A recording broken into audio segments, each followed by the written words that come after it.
Hello, class 4th.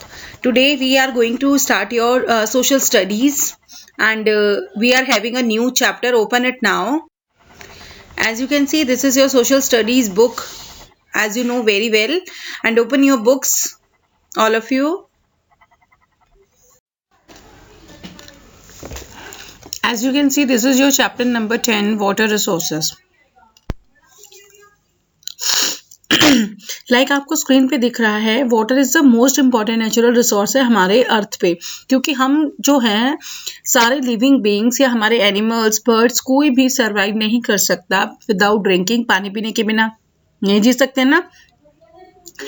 और जैसे हम ह्यूमन बींग्स को वॉशिंग में भी पानी की ज़रूरत, क्लीनिंग में भी एंड कुकिंग में भी, और यहाँ तक एग्रीकल्चर में भी, या हमें इलेक्ट्रिसिटी प्रोड्यूस करनी है या हमें मशीन्स चलानी है फैक्ट्रीज में, हर एक में हमें वाटर की नीड ज़रूर होती है। और हमारी अर्थ पे, हमारा जो अर्थ की सरफेस है, 70% of the earth surface is covered with the water से कवर है। जैसे हमारे ओशंस हैं, सीज, रिवर, लेक्स, स्ट्रीम्स, इस तरीके से। और ये हमारी जो ओशंस और सीज हमारे सबसे लार्जेस्ट वाटर बॉडीज होती हैं, क्योंकि वहाँ वाटर बीइंग सैलाइन होता है and can not be use directly, use किया नहीं जा सकता। और कहीं पर तो क्या होता है, फ्रोजन को भी in the form of glaciers में अवेलेबल हो जाता है, और कुछ टाइम बाद फिर वो पानी क्या हो जाता है, रिवर्स में, लेक्स में और स्ट्रीम्स में भी हम उसको यूज करते हैं, because a very little amount of water हमारे अर्थ पे है, वो एक्चुअली यूज किया जा सकता है। एंड रेन वाटर हमारा एक ऐसा important source of fresh water है that is not available to us throughout the year, हमारे पास अवेलेबल नहीं रह सकता है, क्योंकि अब हमें नहीं मालूम है बारिश कब आएगी, कितनी आएगी। it is not evenly distributed in India. And some places जो रिसीव करते हैं हैवी रेनफॉल, और कई बार कहीं कहीं पे बहुत कम होती है, तो हमें अंडरग्राउंड वाटर लेवल और उसका इरिगेशन भी संभालना चाहिए। So to reduce our dependency on rain, several projects have been undertaken by the government की तरफ से, जैसे कैनाल्स बनाए गए हैं, tubewells and overhead water tanks and dams are also chief them among them, ताकि हम अपने पानी को बचा सके। ठीक है। And next one is your canals. Canals हमारे ऐसे चैनल्स होते हैं जो उनको कैरी किया जाता है, रिवर लेस वाटर रख सके, वहां पे कैरी कर सके फील्ड्स में, और दूर के जगहों पे भी हम पानी भेज सके कैनाल्स के जरिए।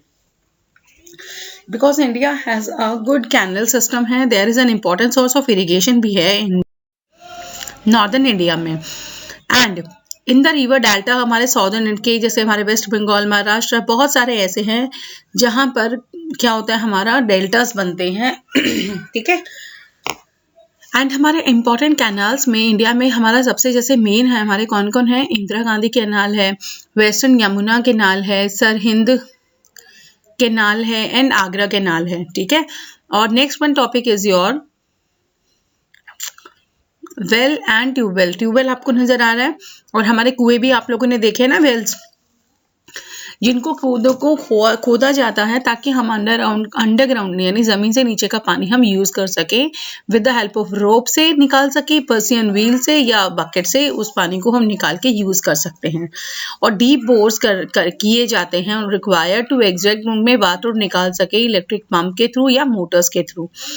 एंड हमारे जो है यूपी में, राजस्थान में, यहाँ पर हमारे ट्यूबवेल्स और ट्यूबवेल्स को बहुत कॉमनली यूज किया जाता है, बहुत ही कामों को पूरा करने के लिए। ठीक है। एंड जैसे आपको स्क्रीन पे दिख रहा है, ये बहुत ऊंची टैंकी आपको दिख रही है, ओवरहेड बोलते हैं इसको, वाटर टैंक, जिसमें अंडरग्राउंड वाटर को स्टोर किया जाता है बड़ी लार्ज अमाउंट में। And they are built in several localities में, ताकि रेगुलर सप्लाई पानी की लोगों को, आसपास के जो लोग हैं उनको मिलता रहे, ताकि वो डोमेस्टिक पर्पस के लिए उसको यूज कर सके। ठीक है। नेक्स्ट वन इज और आपके डैम्स और मल्टीपर्पज प्रोजेक्ट, जहां एक दे आर अ बैरियर की तरह काम करते हैं, that the blocks and the stores following water, and they are helpful. किस में हेल्पफुल हैं, ताकि वो फ्लड को रोक सकें, प्रोड्यूस कर सकें इलेक्ट्रिसिटी को, और रेगुलर सप्लाई को प्रोवाइड कर सके इरिगेशन के लिए, एंड हाउस होल्ड एक्टिविटीज को भी कर सके। ठीक है। और इनको बोला जाता है, जब आपके कोई डैम्स हैं जो इतनी सारी फैसिलिटीज आपको प्रोवाइड करवा रहा है, उनको कहा जाता है मल्टीपर्पज प्रोजेक्ट्स, ठीक है। और ये से हमारे दामोदर वैली प्रोजेक्ट आपका सबसे मेन अहम है, जैसे भाखड़ा नांगल प्रोजेक्ट है आपका, दामोदर वैली प्रोजेक्ट आपको स्क्रीन पे दिख रहा है। इस तरीके से हमारे बहुत सारे ऐसे प्रोजेक्ट है जहाँ पर इनको यूज किया जा रहा है। एंड कंजर्वेशन ऑफ वाटर, आप देखिए जरा, पानी में हम कितना कूड़ा डाल देते हैं और यहाँ इकट्ठा होकर देखो कितना पॉल्यूशन कर रहा है, ये कितना गार्बेज हो गया यहाँ पे। तो ये क्या करता है कि अलार्मिंग रेट है हमारे लिए कि हाँ, हम हर चीज को पोल्यूटेड खाएंगे अब, ठीक है ना। तो हमें ऐसा नहीं करना चाहिए। Ground water is sinking deeper, वो कम होता जा रहा है, इनटू द ग्राउंड में जाता जा रहा है बिकॉज ऑफ ओवर यूज जो हम ह्यूमंस कर रहे हैं इनको। तो हमें ऐसा नहीं करना चाहिए बिकॉज हमें आगे आने वाले फ्यूचर में पानी की बहुत कमी होने वाली है, ठीक है, क्योंकि हम उसका प्रॉपर यूज नहीं कर रहे हैं। तो we need to save it and also make the efforts करने चाहिए ताकि हम अपने पानी को पोल्यूटेड होने से बचा सकें, ठीक है। एंड नाउ आपके स्क्रीन पे आपको न्यू वर्ड्स दिखाई दे रहे हैं ना आपको, you have to just write these new words in your notebook में और आप उसको लर्न करेंगे, ठीक है। From this page you have to complete your answers and this one is your book work and you have to complete the whole work in your books and notebooks, okay.